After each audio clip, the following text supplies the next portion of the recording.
नमस्कार दोस्तों, मैं कृष्णमूर्ति आप सभी का स्वागत करता हूं आपके यूट्यूब चैनल में। आज जो है मैं बताने वाला हूं, इसका मैंने लास्ट वीडियो बनाया हुआ था आपका रिसर्च एनालिस्ट का। उसमें जो है आप सबका बहुत सारा क्वेरी आया हुआ है, प्यार आया हुआ है। अब जो है आपसे पूछ रहे हो सर इन्वेस्टमेंट एडवाइजर जो है कैसे करते हैं, क्या क्वालिफिकेशन है, कौन बन सकता है, चीज़ें क्या क्या जो है यहाँ पे जो है होती है। सबसे पहले समझो इन्वेस्टमेंट एडवाइजर जो है वो जो है थोड़ा वास्ट फील्ड है compare to research analyst. Research analyst में क्या है, सिर्फ आप जो है बाई सेल होल्ड रिकमेंड कर सकते हो अपने क्लाइंट को। क्लाइंट कितना बाई कर रहा है, किस प्राइस पे बाई कर रहा है, कितना अमाउंट डाल रहा है, वो क्लाइंट के ऊपर डिपेंड करता है। आप क्लाइंट का पोर्टफोलियो डिजाइन नहीं कर सकते, उसका रिस्क प्रोफाइलिंग नहीं कर सकते, उसको आप बता नहीं सकते कि कहाँ पे कितना इन्वेस्ट करना है। तो ये सब जो फील्ड है वो आता है इन्वेस्टमेंट एडवाइजर में। रिसर्च एनालिस्ट को सिर्फ buy sell hold call recommend करना है जो भी सिक्योरिटीज लिस्टेड है या लिस्टेड होने वाली है इंडियन कैपिटल मार्केट में। लेकिन आपको यहाँ पे इन्वेस्टमेंट एडवाइजर में क्या बेनिफिट मिलता है, यहाँ पे आपको ये बेनिफिट मिलता है कि आप क्लाइंट का रिस्क प्रोफाइलिंग कर सकते हो, उसका पोर्टफोलियो डिजाइन कर सकते हो, उससे आप पूछ सकते हो कितने पैसे हैं, कितना लायबिलिटीज है, कितना आपके पास गोल है, ये सब काम आप कर सकते हो। उसके हिसाब से आप जो है पोर्टफोलियो डिजाइन कर सकते हो। आप अपना खुद का ये पोर्टफोलियो डिजाइन कर सकते हो और क्लाइंट को जो है दे सकते हो। ये फायदा है आपको इन्वेस्टमेंट एडवाइजर में। और इन्वेस्टमेंट एडवाइजर अगर आप करते हो तो यहाँ से आप जो है पीएमएस की तरफ जा सकते हो। लेकिन आप रिसर्च एनालिस्ट में हो सिर्फ, तो रिसर्च एनालिस्ट के बाद आपको कम से कम 2 साल का एक्सपीरियंस, पीएमएस का वीडियो में ले आऊंगा कभी ना कभी, वहां पे होना चाहिए इन्वेस्टमेंट एडवाइजर का, तभी आप पीएमएस के लिए जो है एलिजिबल हो। आप जो है सीधा रिसर्च एनालिस्ट के बाद जो है पीएमएस के लिए अप्लाई करोगे तो वहां पे कंसर्न रहेगा। तो इन्वेस्टमेंट एडवाइजर का जो है अपना बेनिफिट है। यहाँ पे देखो ये जो क्वालिफिकेशन है वो मैं बता दे रहा हूँ आपको, चीजें क्या है, आपको हेल्प होंगी। बहुत से लोग बोलते हैं सर मैं 1 ईयर का प्रोग्राम कर रहा हूँ, 15 मंथ का प्रोग्राम कर रहा हूँ, 18 मंथ का प्रोग्राम कर रहा हूँ, क्या ये एलिजिबल है। यहाँ पे सिंपल देखो, ये प्रोफेशनल क्वालिफिकेशन क्या होता है वही बताने वाला हूँ। और पोस्ट ग्रेजुएट डिग्री और पोस्ट ग्रेजुएट डिप्लोमा, पीजीडीएम बोल लो, एमबीए बोलो, दोनों सेम है आपका। मिनिमम 2 ईयर्स इन ड्यूरेशन, ध्यान रखना 18 महीने 19 महीने भी काउंट नहीं होगा। कम से कम 2 साल का ड्यूरेशन का आपने कोर्स किया है तो आप एलिजिबल हो।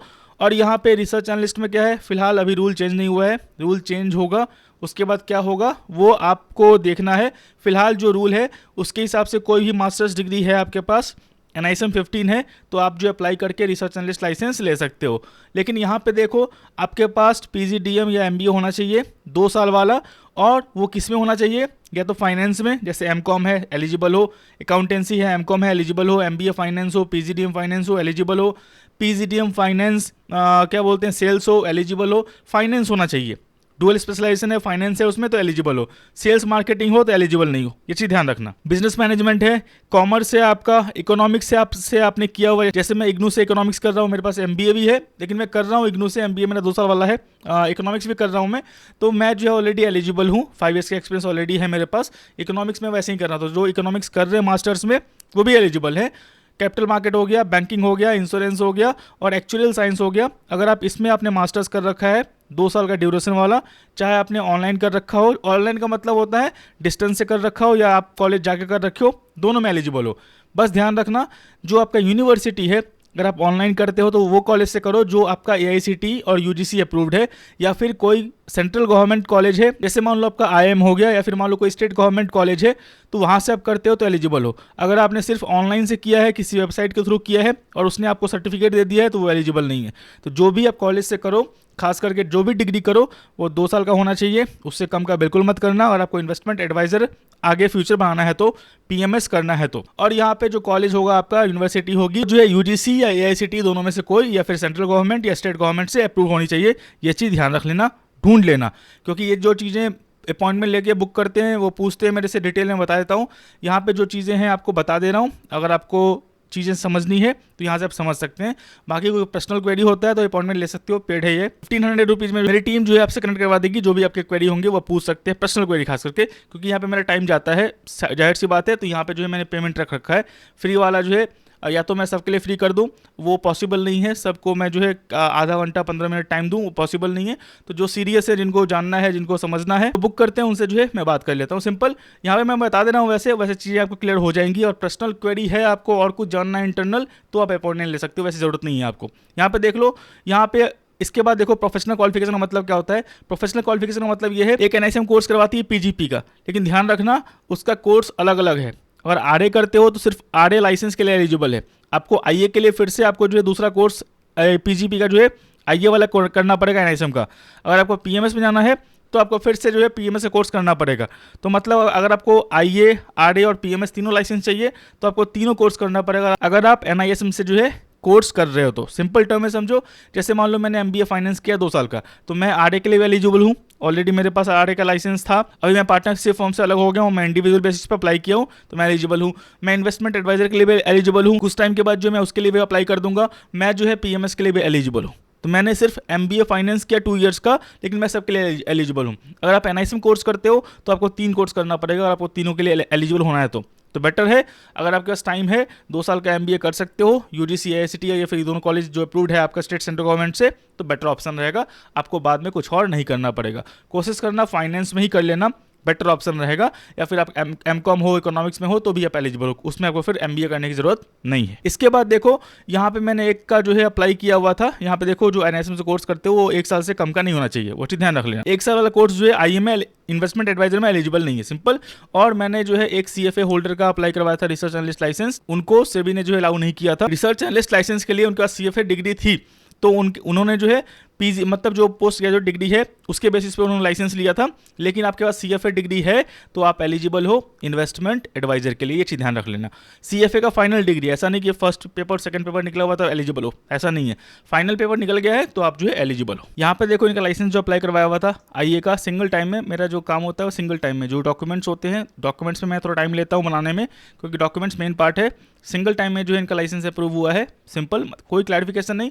क्लैरिफिकेशन डिपेंड करता है कि आपने क्या किया है क्या नहीं किया है, प्रोफाइल कैसा है आपका, आप जो है मुझे क्या बता रहे हो या फिर आप खुद से अप्लाई कर रहे हो, तो आप जो है क्या डिस्क्लोज कर रहे हो सभी को, क्या आप छुपा रहे हो, और पकड़े गए तो सभी क्या क्लैरिफिकेशन पूछ सकती है, तो वो आपको पहले सोचना पड़ेगा। तो ऑलरेडी जो चीज़ें हैं मैं उस हिसाब से डॉक्यूमेंट बनाता हूँ, सब कुछ step by step, point by point, micro level पे पूछता हूँ सर क्या किया है क्या नहीं किया है, क्या कॉन्फ्लिक्ट ऑफ इंटरेस्ट हो सकता है, क्या डिस्क्लोज करना है सभी को। तो जो चीज़ें होती हैं जहाँ तक होती है उसके हिसाब से मैं कॉपी पेस्ट डॉक्यूमेंट नहीं करता हूँ। मेनली जो है क्या करता हूँ, जो भी चीज़ें होती हैं वो प्रॉपर तरीके से जो है आप अरेंज करो, सबमिट करो, कोई दिक्कत नहीं होती है। सिंगल टाइम में इनका अप्रूव हुआ है, विदिन 20-25 डेज के अंदर जो है लाइसेंस इनका अप्रूव हुआ है। यहाँ पे देखो कंपनी का नाम है, इनका रजिस्ट्रेशन नंबर ऑलरेडी आ चुका है। इसके बाद जो चीज़ें हैं यहाँ पे सब कॉन्टैक्ट डिटेल्स यहाँ पे दिख जाएंगी आपको, सारी की सारी, सिंपल सी बात है। तो 1 टाइम में है, बस डॉक्यूमेंट्स पे आपको ध्यान रखना है कि डॉक्यूमेंट्स आपको क्या करना है, कैसे करना है। इनका जो लाइसेंस मैं ही देख रहा था, जो ही पेमेंट होता है मैं लेता हूँ। मेनली जो चीज़ें होती हैं सेबी का क्लैरिफिकेशन हैंडल करना, डॉक्यूमेंट सबमिट करना, जो भी चीज़ें होती है, डॉक्यूमेंट प्रिपेयर करना, जो भी चीज़ें होती है उसका थोड़ा फीस जो है हाई है। डॉक्यूमेंट्स में देखो, डॉक्यूमेंट्स में चीज़ें जो है सब कुछ क्लियर रखनी होंगी आपको। क्लियर का मतलब यहाँ पे सिविल स्कोर भी सेबी मांगती है, और आपका सिविल स्कोर खराब है तो पहले करे उसको जो है कोशिश करे कि उसको सही कर ले, क्योंकि सिविल स्कोर पे डिपेंड करता है। अगर सिविल स्कोर खराब है आपका, मतलब आप जो है पैसे के लिए कुछ भी कर सकते हो। उसके बाद जो भी कंपनी के डॉक्यूमेंट्स हैं आपके, जो भी चीज़ें हैं उसको प्रॉपर्ली जो है तैयार कर ले। प्रिंसिपल ऑफिसर का डॉक्यूमेंट्स क्या होगा, पार्टनर्स का डॉक्यूमेंट्स क्या होगा, कंपनी का डॉक्यूमेंट्स क्या होगा, सबको आप सेग्रीगेट कर ले। डिक्लेरेशंस क्या है, बिजनेस प्लान क्या है, जो भी चीज़ें मांग रही है सबको सेग्रीगेट कर लें।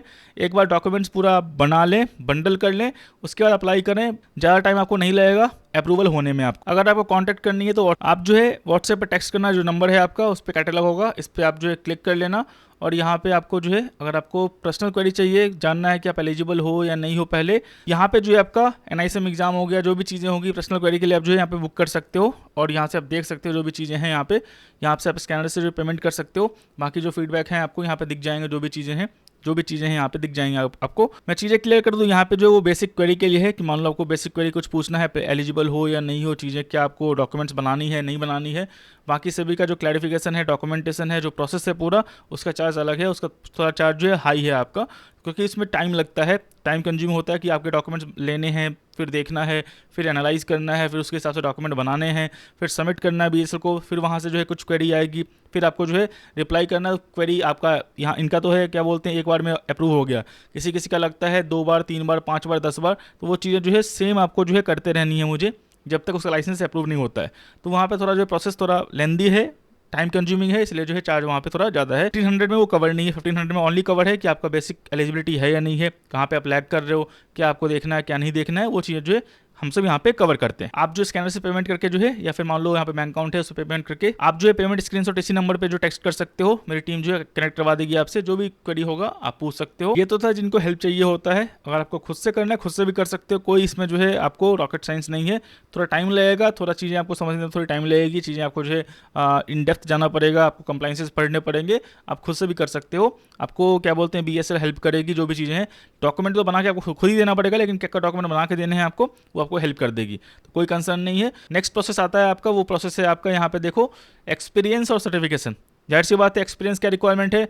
रिसर्च एनालिस्ट में क्या था, आपके पास सिर्फ मास्टर्स से NISM 15 है आपके पास, आप एलिजिबल हो, एक्सपीरियंस की रिक्वायरमेंट नहीं है। एक्सपीरियंस की रिक्वायरमेंट रिसर्च एनालिस्ट के बाद थी जब आप बैचलर्स हो, तब आपको 5 ईयर्स का एक्सपीरियंस चाहिए। आपके पास मास्टर्स डिग्री नहीं है तब 5 ईयर्स का एक्सपीरियंस आपको कंपलसरी है।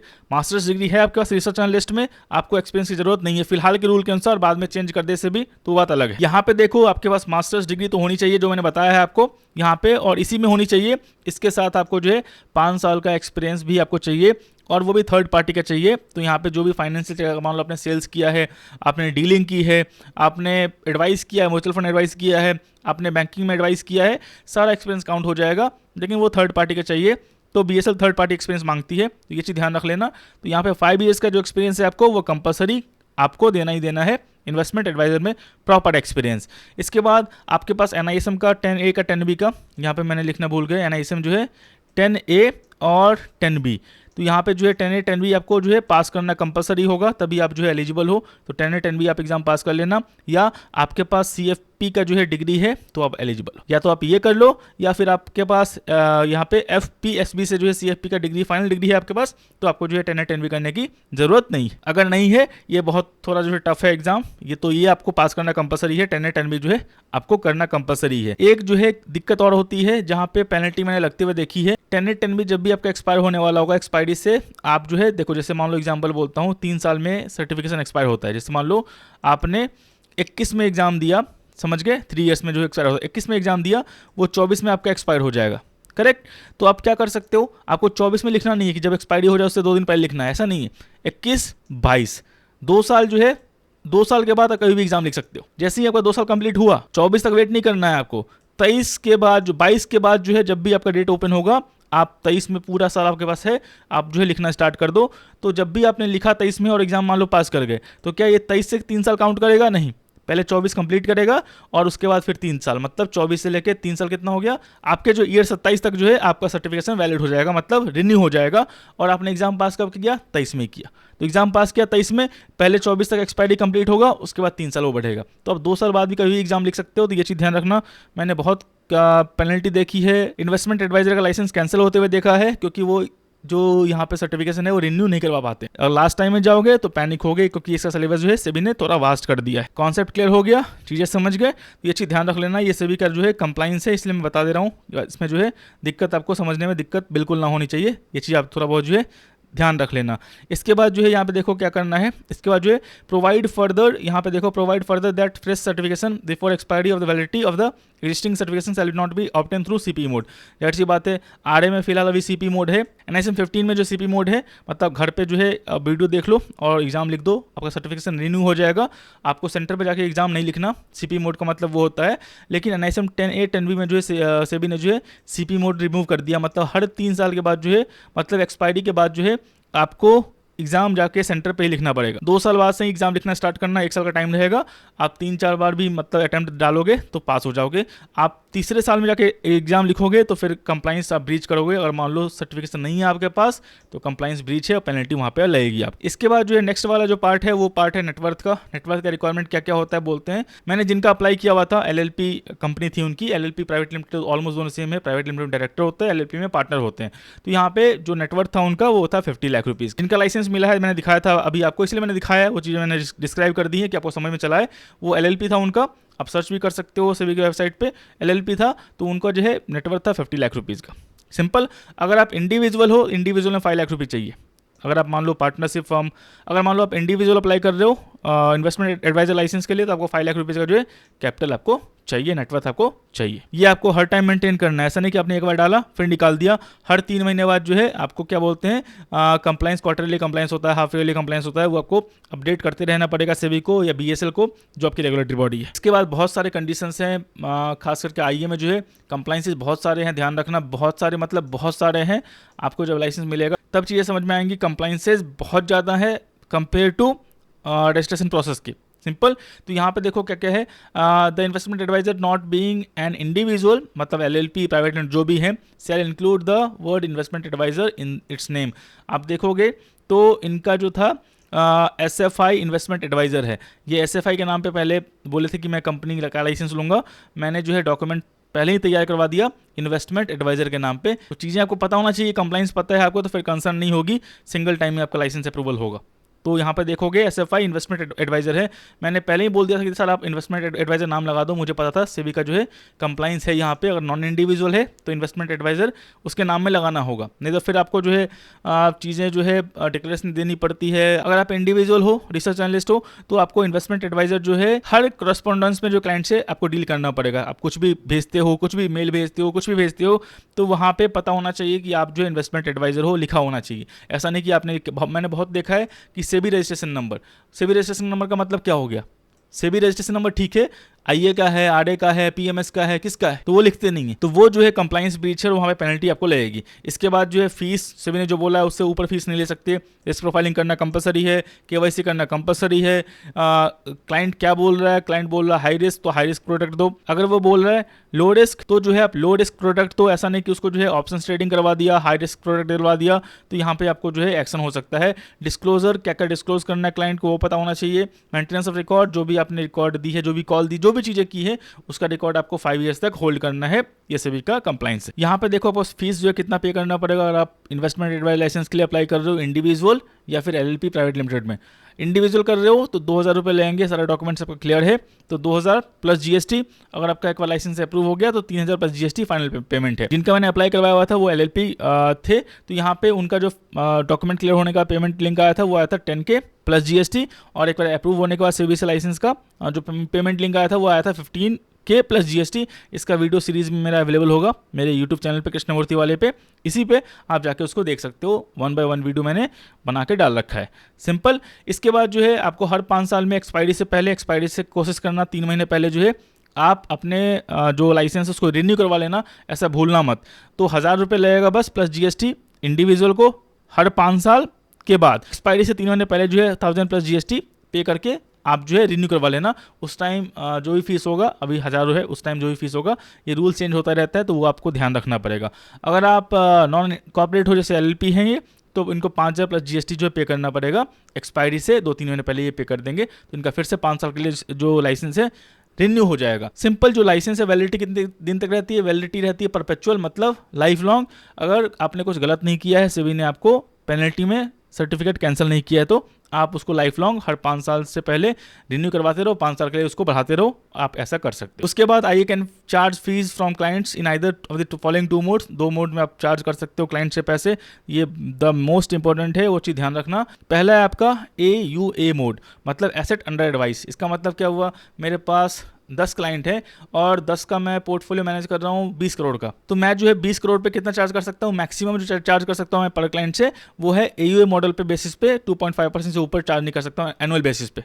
अगर मान लो मैं किसी का 1 करोड़ का पोर्टफोलियो डील कर रहा हूं तो मैं उससे जो है 2.5 लाख रुपीज से ऊपर नहीं चार्ज कर सकता कमीशन अपना प्लस जीएसटी। तो 2.5 लाख रुपीज हो गया ये ईयर का चार्ज। मान लो मेरा 1 करोड़ का पोर्टफोलियो है, जो भी वैल्यू होगा उसका हर 3 महीने पे आपको जो है पेमेंट लिंक भेजना पड़ता है, तो जो भी वैल्यू होगा 3 मंथ के एंड पे डीमेट के बेसिस पे, उस पर आप जो है 2.5% से ऊपर नहीं होना चाहिए, उससे नीचे आप कुछ भी रख सकते हो, प्लस जीएसटी उसमें ऐड कर देना। दूसरा मॉडल है आपका फिक्स्ड प्राइस मॉडल, मतलब यहाँ पे आपको 1.25 लाख रुपये से ऊपर नहीं लेना प्लस जीएसटी पर एनम पर क्लाइंट बेसिस पे जो है। जैसे मान लो मैंने सर इक्विटी दिया, कमोडिटी दिया, करेंसी दिया, हाँ सारा का सारा सर्विस इसमें इंक्लूड है। ऐसा नहीं कि इक्विटी का 1.25 लाख रुपीज़ अलग से है, ऑप्शंस का 1.25 लाख रुपीज़ अलग से है, करेंसी का 1.25 लाख रुपीज़ अलग से है, करेंसी का, कमोडिटी करेंसी का जो है अलग अलग से 1.25 लाख रुपीज़ है, ऐसा नहीं चलेगा। 1.25 लाख रुपीज़ पर एनम में जो है पर क्लाइंट पूरी सर्विस जो है आनी चाहिए, चाहे वो इक्विटी हो, निफ्टी हो, बैंक निफ्टी हो, करेंसी हो, कमोडिटी हो या कुछ और भी। इसके बाद जो चीज़ें मैं दिखा दे रहा हूँ आपको, बहुत हेल्प होगा। यही सब जो चीज़ें हैं इसमें, इसी पे जो है पेनल्टी लगती है मेनली। बाकी जो छोटे मोटे कंप्लेंट्स है वो तो हैं यहाँ पे देखो फैमिली क्लाइंट बोल रही है। फैमिली क्लाइंट का मतलब जैसे मान लो मैं कमा रहा हूँ, मेरी वाइफ जो है अर्न नहीं कर रही, मेरे बच्चे अर्न नहीं कर रहे, मेरे पेरेंट्स अर्न नहीं कर रहे, वो मेरे पे डिपेंडेंट है। जो मेरे पे डिपेंडेंट है उनको फैमिली क्लाइंट बोलूंगा, और फैमिली क्लाइंट से मैं 1.25 लाख रुपये से ऊपर चार्ज नहीं कर सकता। ऐसा नहीं कि मेरे से आप 1.25 लाख रुपये चार्ज कर रहे हो, मेरी वाइफ मेरे पे डिपेंडेंट है, मेरे बच्चे मेरे पे डिपेंडेंट है, मेरे पेरेंट्स मेरे पे डिपेंडेंट है, आपने 1.25 लाख रुपीज़ मेरे वाइफ से चार्ज कर लिया, 1.25 लाख रुपीज़ मेरे बच्चे से चार्ज कर लिया, 1.25 लाख रुपीज़ मेरे पेरेंट्स से चार्ज कर लिया, बिल्कुल भी नहीं अलाउड है। हाँ, अगर वो कमा रहे हैं, खुद से हैं, खुद डिपेंडेंट हैं, चाहे वो मेरी वाइफ भी क्यों ना हो, मेरे बच्चे भी क्यों ना हो, अगर वो कमा रहे हैं तो मेरे ऊपर नहीं आएगा, वो जो है अपना सर्विस ले सकते हैं, तो वहाँ पे कोई दिक्कत नहीं। यहाँ पे देखो फैमिली ऑफ क्लाइंट का मतलब बोल रहा है includes individual clients, dependent spouse, dependent childrens और डिपेंडेंट पेरेंट्स। जो डिपेंडेंट है अगर अर्निंग कर रहे हैं तो उनको क्या मतलब, उनको कुछ भी करना है तो वो अपने हिसाब से करेंगे, उनको दिक्कत नहीं है, लेकिन अर्निंग होनी चाहिए। इसके बाद जो है आईए can charge fees from a client under any one of the above mentioned modes on an annual basis. Change of the mode can be effective only after 12 months of the onboarding last change of mode। इसका मतलब क्या बोल रहा है यहाँ पे, इसका मतलब ये बोल रहा है सर क्या मैं ये मोड और ये मोड, मैं दोनों मोड में पैसे चार्ज कर सकता हूँ एक क्लाइंट से, या फिर मान लो मैं एक क्लाइंट से इस मोड में चार्ज करूँ, एक क्लाइंट से मैं इसको मोड में चार्ज करूँ? नहीं, जो आपकी पूरी सर्विस होगी पूरे क्लाइंट की, या तो आपका एयू मोड में होगा या फिर आपका या फिक्स मोड में होगा। आप जो है दोनों को मिक्स नहीं कर सकते। इसको आपको चेंज कैसे करना है, कब करना है, आपने मान लो एयू मोड चलाया और वो 12 महीने कंप्लीट हो गए, तो 12 महीने के बाद आप एयू मोड को आप इस मोड में चेंज कर सकते हो फिक्स्ड मोड में, या फिक्स्ड मोड को आप 12 महीने बाद जो है इस मोड में चेंज कर सकते हो एयू मोड में, लेकिन इन बिटवीन नहीं कर सकते। ध्यान रखना, इन बिटवीन ऐसा नहीं कर सकते कि एक क्लाइंट को ये दिया, जिस क्लाइंट के पास कम कैपिटल है उससे आपने फिक्स्ड मोड ले लिया, जिस क्लाइंट के पास ज़्यादा कैपिटल है उससे आपने एयू मोड ले लिया, ऐसा बिल्कुल भी नहीं। या तो फिक्स्ड मोड रखो या एयू मोड रखो, ये चीज़ ध्यान रखना आपको। समझ में आ गया? Can be effective only after 12 months of onboarding और last change of the mode.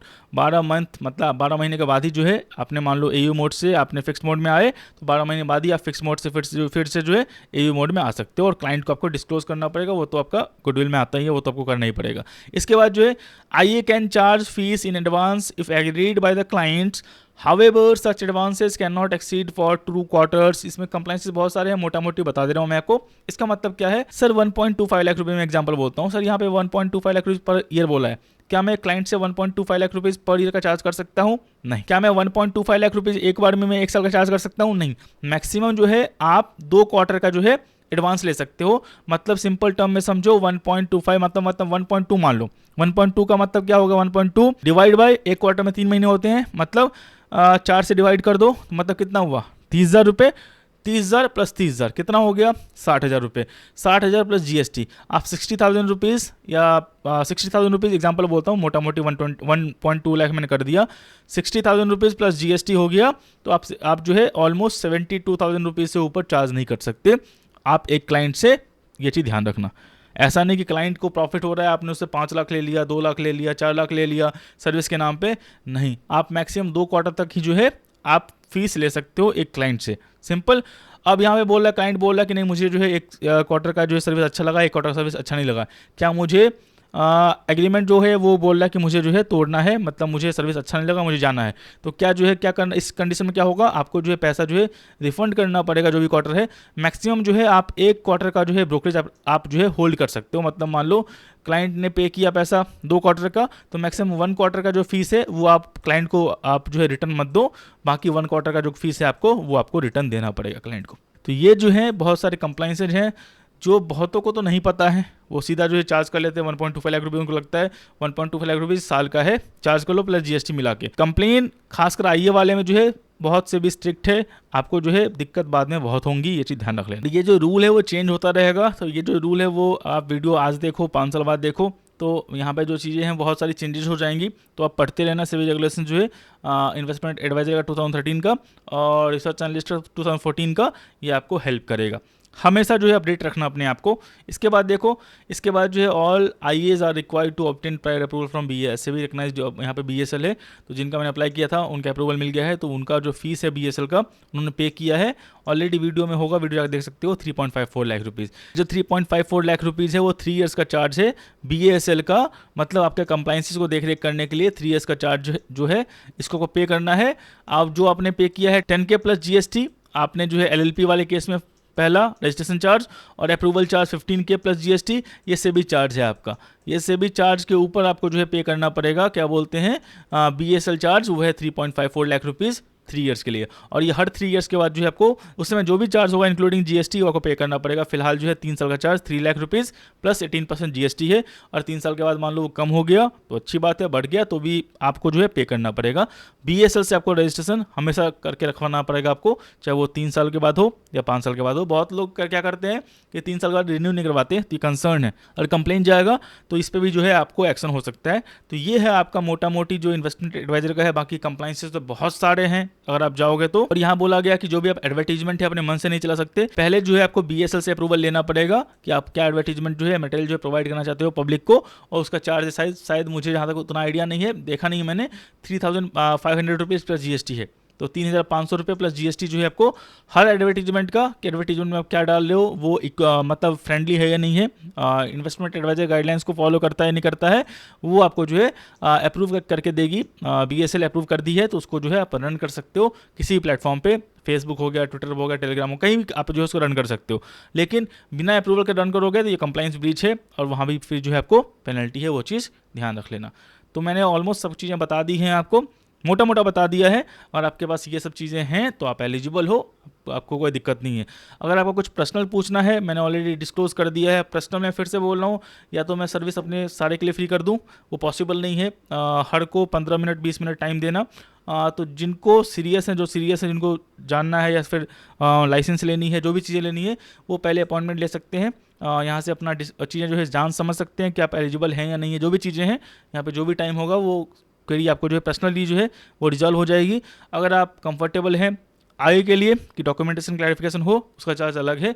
उसका जो है वो भी जो मेरी टीम है या फिर मैं जो है गाइडेंस में कर देता हूँ चीज़ें, आपको जो है वहाँ पे आसानी होगी लाइसेंस लेने में, तो वो भी आप कांटेक्ट कर सकते हैं। तो आपके ऊपर डिपेंड करता है। बाकी मैंने ऑलरेडी जो एक्सप्लेन कर दिया है, आपको कोई दिक्कत बेसिक वाले में नहीं होनी चाहिए, इन्वेस्टमेंट एडवाइजर वाले में।